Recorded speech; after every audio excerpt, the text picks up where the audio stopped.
Let's now talk about labor yield variance. So, base dun sa problem, 10 hours of labor should produce 1 guitar. Kasi di ba base sa problem, 6 hours ni George, 4 hours ni Earl, 1 guitar. So that's a total of 10 hours. So 10 hours is to 1 guitar.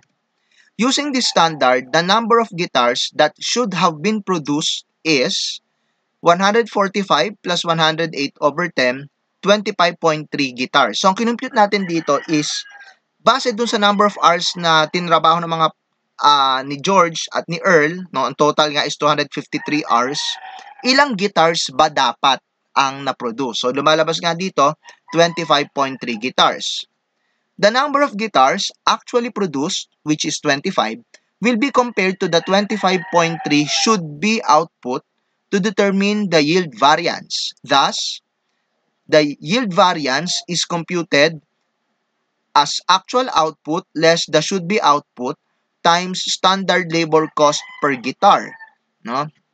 So substituting 25 less 25.3 times the standard labor cost per guitar, $260, that will give you the labor yield variance unfavorable na 78. So bakit siya unfavorable? Kasi dapat nakapag-produce ka ng 25.3 guitars, pero ang na-produce mo lang ay 25.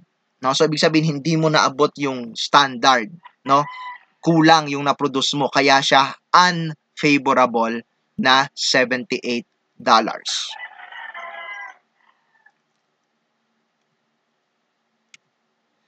The labor yield variance is, ito ang sinasabi ko kanina, unfavorable because the actual production is lower than the guitars that should have been produced. So, yun nga yung sinabi ko kanina. So, let's proceed to the summary of the labor variances. The total labor variance is computed as follows. So, yung actual labor cost natin, given siya at 6,510. Standard labor cost, given sa problem yung 180 tsaka 80. Kaya pag pinag-combine, ang isang guitar, ang labor cost niya is $260 times the 25 guitars produced. So, ang standard labor cost for the actual production is 6,500. So, that will give you a total labor variance of $10 unfavorable.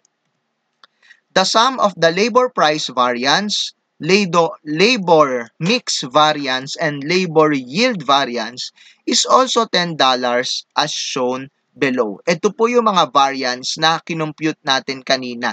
No, nakalimutan ko lang siyang lagyan ng color, no, yung mix variance at yield variance. Sorry for that little typographical error.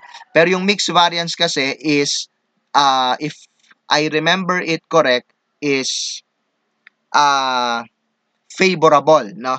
Yung yield variance naman ay unfavorable, no? If I remember it correctly. So, 78 unfavorable at saka 68 favorable, pag pinagsama mo is labor variance $10 unfavorable.